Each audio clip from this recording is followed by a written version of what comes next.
Hello, femme de triomphe. J'espère que vous allez bien. Je suis Coco, votre coach en féminité. Bienvenue sur Be Woman. Alors, dans notre suite sur le mariage, nous allons parler aujourd'hui de comment mieux bien se positionner ou comment se marier à 35 ans et plus. Et cette vidéo sera consacrée au parcours de Amal Clooney, ou le pourquoi et le comment elle a fait pour avoir un homme de haute valeur financièrement comme George Clooney et comment elle fait pour se maintenir dans ce mariage. Donc, pour commencer, qui sont les protagonistes de cette vidéo? Je vous les ai déjà présentés en termes de nom. Maintenant, on va rentrer un petit peu dans les aspects familiales. Qui sont-ils? D'où vient-il au fait? Donc, Amal Clooney, c'est une Libanaise, britannico-libanaise ou britanno-libanaise, je crois que c'est ça, qui est née en 1978 à Beyrouth. Elle vient d'une famille d'un père homme d'affaires et enseignant d'université et d'une maman journaliste apparemment réputée dans le monde arabe et tout. Et elle a fait ses études à Oxford et à l'université de New York. Il faut savoir que Amal, dans son pédigré, elle a défendu des personnes comme Julian Assange, le créateur de WikiLeaks, ou encore c'est la première ministre, comment elle s'appelle, la première ministre ukrainienne, c'est pas, c'est Roulia Timoshenko, quelque chose comme ça. Et donc, elle a eu à défendre ces différents cas-là le long de sa carrière de euh, femme avocate. Elle a également été conseillère senior spéciale de Kofi Annan à l'époque où voilà, il était l'envoyé spécial des Nations Unies pour la Syrie. Donc, de base, voilà déjà un petit peu le tableau de bord de Amal Clooney que je vous ai présenté. Maintenant, passons à George Clooney. On le connaît, c'est le beau gosse, le coureur de jupons, entre guillemets, à l'époque de Hollywood. Qui ne voudrait pas ou n'aurait pas voulu, voilà, settle down avec George Clooney à Hollywood en tant que femme. Elles en rêvaient toutes, mais il a posé son choix sur Amal Clooney, 35 ans d'âge. Comment se passe donc la rencontre entre George Clooney et Amal Clooney? George Clooney, voilà, il était en train de tourner un film, je crois, du côté de l'Italie. Et dans le cadre du tournage de son film, il avait son agent sur le terrain. Et Amal était quelque part dans les parages. Et son agent lui a dit, dans le cadre du dîner que tu organises ce soir, je vais venir avec une personne. Je t'assure, cette femme, tu vas l'épouser. Hmm. Donc, on va rentrer de plus en plus dans le vif du sujet. Bonjour, je n'ai pas pris ça particulièrement au sérieux.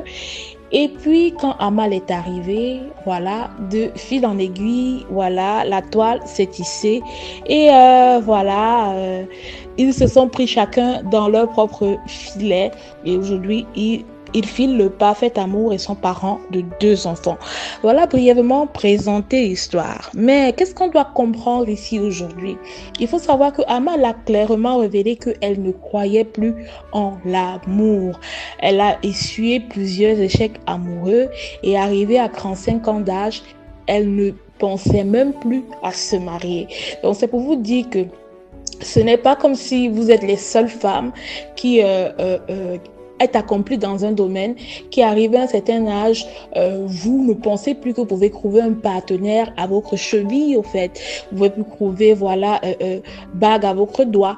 Amal elle-même, elle est arrivée à cet âge-là et elle s'est dit, bon, est-ce que je vais encore me marier? Elle avait même déjà mûri une idée réelle de je ne vais plus me marier. Mais il est important ici de toujours penser aux origines de Amal. Amal, c'est une femme musulmane et qui plus est une arabe. Ça veut dire que dans sa culture, le mariage reste une institution qui est valorisée. Ça veut dire que quand elle est à la table familiale, quand on parle, on va lui dire, voilà, sa mère va quand même lui glisser, bon, on est moderne, mais dis-moi, Amal, There is no man around, you know.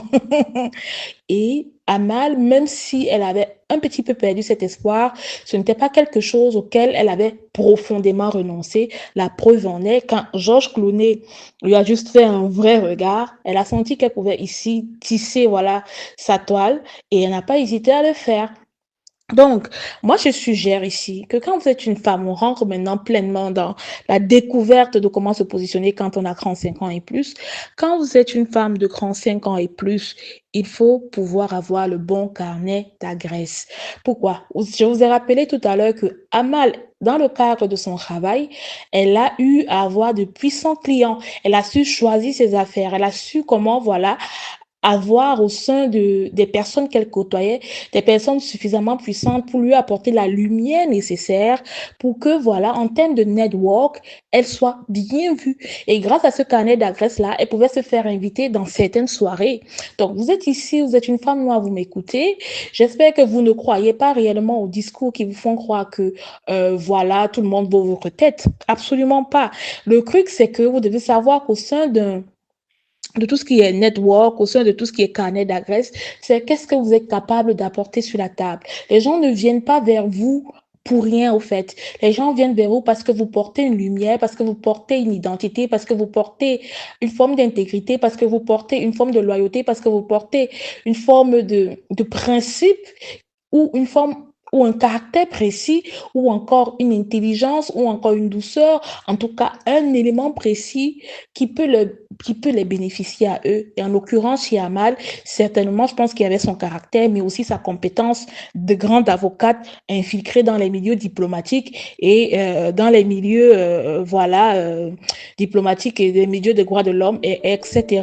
Donc ça lui a permis, grâce aux différents cas, le fait qu'elle défende la première ministre ukrainienne, le fait qu'elle défende également Julian Assange, d'avoir un carnet d'adresses suffisamment grand pour qu'elle puisse connaître qui est, voilà, l'agent de Georges Clooney qui a permis de faire introduire cette femme, voilà, dans la maison de Georges Clooney.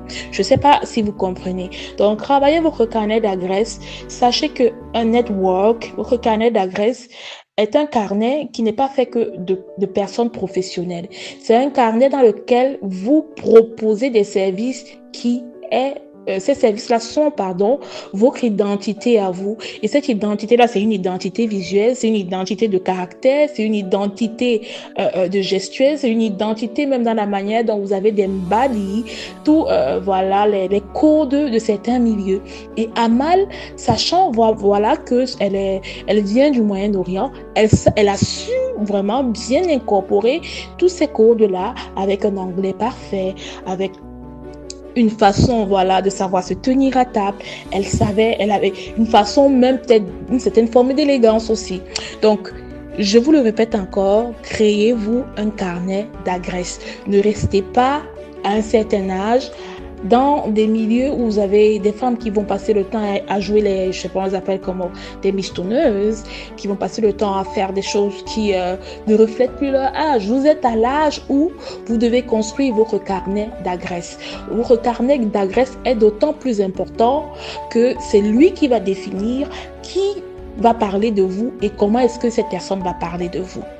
C'est important, la définition et la composition de votre carnet d'adresses.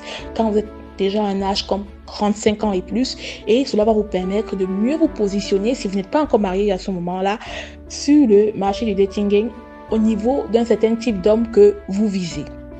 La deuxième des choses, on a vraiment dosé sur le carnet d'adresse, la deuxième des choses, c'est bâtir une carrière professionnelle ou tout simplement avoir des accomplissements qui font de vous, voilà, quelqu'une ou la personne voilà, avec qui on veut être, qui non seulement, vous voyez, il y a des gens avec qui on veut traîner parce qu'ils sont les plus cools du lycée, vous voyez. Ils sont les plus cools du lycée, ils sont les plus cools de la salle de classe. Est-ce que vous êtes la plus cool de la salle de classe même si vous avez 35 ans et plus? C'est pas vieux, 35 ans, vous êtes jeune, hein? Vous êtes super jeune, je tiens à le rappeler. Mais c'est juste que on veut faire croire aux femmes que quand elles atteignent l'âge de 35 ans, elles sont, voilà, voilà, le mode d'emploi est virusé. C'est ce qui est totalement faux. Mais il faut comprendre ici que quand vous avez à partir de 35 ans, vous devez jouer plus stratégique. Et dans le cadre de jouer plus stratégique, il faut bâtir une carrière professionnelle dans laquelle vous avez des accomplissements réels. Si vous êtes entrepreneur, quels sont vos business qui sont établis au fait? Si vous êtes une femme dans votre carrière professionnelle, par exemple, on voit le cas avec Amal Clooney, vous voyez pertinemment les cas qu'elle a choisi de défendre. Elle a choisi de défendre un cas comme celui de Julian Assange, qui est un cas mondial, ce qui a fait d'elle une avocate internationale, internationalement reconnue. Elle a défendu le cas de la première ministre ukrainienne. Elle s'est positionnée au plus haut niveau diplomatique en étant la senior advisor de Kofi Annan pour le Moyen-Orient. C'est pour vous dire ici qu'elle a choisi ses cas et elle a choisi ses batailles consciemment en sachant que ces accomplissements-là allaient continuer à bâtir au sein de son CV et de son carnet d'adresse un positionnement réel pour elle. Elle n'a rien fait au hasard. Elle savait pertinemment où elle voulait aller et comment est-ce qu'elle voulait positionner ses pieds. Donc quand vous êtes une femme noire, vous devez comprendre que bâtir votre carrière est une priorité. Bâtir votre carrière est une priorité. Je ne vous demande pas d'en faire le mantra total de votre vie. Mais ici, il s'agit de donner un sens à votre vie, de telle sorte que si vous êtes une entrepreneur, que vous ayez vraiment des business sur lesquels on peut mettre la main, que vous ayez des compétences, des accomplissements réels, que vous ayez peut-être au sein de votre carnet d'adresse, que vous ayez au sein de vos accomplissements des choses, voilà, qui aident à changer le monde, des choses qui, voilà, apportent la nouveauté, des choses qui, voilà, peuvent pérenniser votre nom. C'est très important quand vous avez à partir de 35 ans et plus, c'est que vous souhaitez vous positionner. Parce que c'est tout ça aussi que les gens regardent, que les hommes que vous cherchez à targeter regardent. La troisième des choses, c'est comprendre les codes du milieu que vous souhaitez intégrer. Le problème souvent avec beaucoup de femmes noires, c'est que elles veulent intégrer certains milieux, mais elles veulent rester, avec les mêmes codes de la cité, les codes qui ne matchent plus.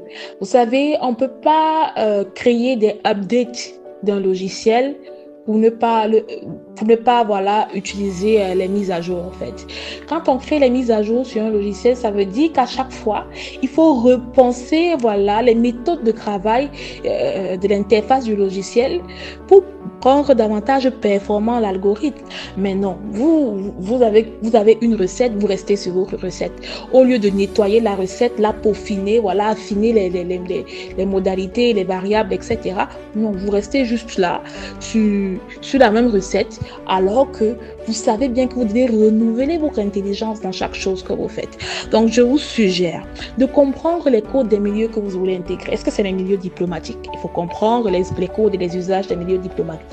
La plupart des gens qui font les milieux diplomatiques, beaucoup ont étudié la science politique. Est-ce que vous connaissez les grands auteurs en sciences politiques? Est-ce que vous connaissez tout ce qui rentre dans le droit humanitaire, par exemple? Est-ce que vous comprenez comme Amal, les droits de l'homme? Est-ce que vous connaissez peut-être l'organisation onusienne qui s'occupe des droits de l'homme? Est-ce que vous comprenez les dynamiques autour de la relation de l'aide au développement peut-être en Afrique ou dans le monde? Est-ce que vous comprenez peut-être quelque chose comme le plan Marshall? Ça, c'est autant de choses que vous devez vous poser comme question si vous voulez targeter un homme qui est dans le domaine de la diplomatie, qui travaille peut-être au sein des Nations Unies ou dans toute forme d'organisation diplomatique et d'ONG que vous visez et que vous avez plus de 35 ans. Parce que là, on ne va pas vous pardonner en fait. On ne va pas pardonner l'erreur intellectuelle à cet âge-là. Donc, c'est important de comprendre les codes de ce milieu-là. Les codes de ce milieu-là aussi, c'est les codes vestimentaires. Vous n'allez pas là-bas avec un crop top. Vous voyez, vous ne pouvez pas aller là-bas avec un crop top. Il faut que vestimentairement, voilà, que ça cadre au fait. Il faut que ça cadre vestimentairement. Donc, ici, moi je vous dis toujours, je ne fais pas le culte de la minceur parce que je sais pertinemment que c'est un combat pour les femmes à un certain âge. Mais ce que je demande, au minima, c'est que vous ayez un poids de forme. Et ça veut dire que ce poids de forme-là vous va tellement bien que vous êtes éblouissante dans votre beauté, au fait. Donc, pensez réellement à tous ces codes-là, à épouser les codes des milieux que vous souhaitez intégrer, c'est très important. La quatrième des choses, c'est assurez-vous que le partenaire qui est en face de vous ait une réelle vision de vous deux et de ce que vous pouvez apporter à cette vision, en fait. Regardez Georges Clooney. Georges Clooney, quand il a vu Amal, il était déjà à un âge où il voulait se poser. Il se disait certainement, si je vois la bonne, bah, j'hésite pas. Et puis Amal, elle est arrivée et il a dit bingo. Mais il n'a pas dit bingo pour rien. Il a dit bingo parce que Georges Clooney, il faut savoir que c'est un acteur. Donc de base, c'est pas quelqu'un qui a poussé dans les études, en fait. C'est pas quelqu'un qui a un master dans des domaines particuliers. C'est pas quelqu'un qui a un savoir poussé dans une certaine forme d'élitisme, en fait. Donc c'est un acteur qui sait faire le beau, qui sait bien jouer, qui connaît lire les scripts, qui connaît mémoriser ses scénarios. Mais ce n'est pas, voilà, le PhD man qui est, voilà, venu donner les masterclass, voilà, devant des millions de personnes ou devant des milliers de personnes dans un amphi. Donc, il savait pertinemment que il avait besoin, pour le reste de sa vie, être positionné devant quelqu'un qui allait le challenger intellectuellement. Donc, Amal ici, quand elle arrive dans la vie de Georges Clooney, c'est pour challenger intellectuellement Georges Clooney. Et il voulait, je pense que c'est aussi un plan qu'il avait, c'est que la maman de ses enfants, elle puisse avoir un pédigré nécessaire pour que ses enfants ne soient pas juste des enfants de stars, au fait, mais pour que ses enfants soient des enfants de stars, mais avec, voilà, un ADN complété à, voilà, ma maman, c'est une avocate renommée. Il voulait ça pour ses enfants et il a trouvé ça en Amal. Et il s'est dit, si j'allie ça à ma notoriété, je vais pouvoir, dans les jours à venir, m'intéresser à des sujets qui vont donner davantage de sens à ma vie. La preuve en est, ils ont créé la fondation Georges et Amal et Georges Clooney. C'est pour vous dire que une fondation qui s'occupe de, voilà, de sortir des journalistes et les personnes qui sont dans des situations de droits humains défavorables dans les pays à travers le monde, etc. Vous comprenez déjà que il veut donner un sens au patrimoine qu'il veut léguer.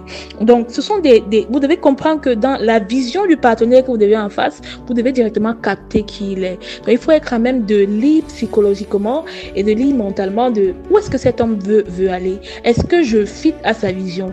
Est-ce que je peux apporter une pierre à l'édifice? Amal peut tellement apporter une pierre à l'édifice de Georges que Georges dit que devant elle, voilà, il doit tout le temps réclamer un plus un, au fait. Parce que c'est pour dire que elle est tellement haute que pour que lui il atteigne son niveau, lui il doit, voilà, tout le temps essayer d'avoir l'argument qui va lui permettre d'avoir aussi un plus un pour essayer d'égaler la note de Amal Clooney. Donc c'est clair ici que Georges Clooney a en face de lui une femme qui n'est pas un adversaire, mais une femme qui lui permet d'atteindre sa vision à lui. C'est très important quand on est une femme à partir de cet âge-là et qu'on veut targeter et se positionner sur des hommes d'un certain niveau, d'un certain grand âge. La cinquième des choses, c'est ne faites pas la difficile inutilement ne faites pas la difficile inutilement avec votre sale caractère. Je suis désolée, souvent les femmes qui peuvent atteindre un certain âge et qui ne sont pas mariées ou qui n'ont pas des situations de couple stable sont des femmes qui, par moments, excusez-moi mesdames, hein, je ne vise personne, qui sont parfois très irritables. Ça fait en sorte qu'à cause de nombreux échecs qu'elles ont pu vivre, voilà, elles ne se disent pas que, bon, voilà, je vais croire en l'amour, je vais me réparer, je vais penser mes plaies, je vais croire que demain peut être meilleur pour moi. Non, mais elles prennent, voilà, parfois le fardeau de leurs ex qu'elles vont adosser sur l'homme qui est en face d'elles, alors que ce n'est pas nécessairement le cas.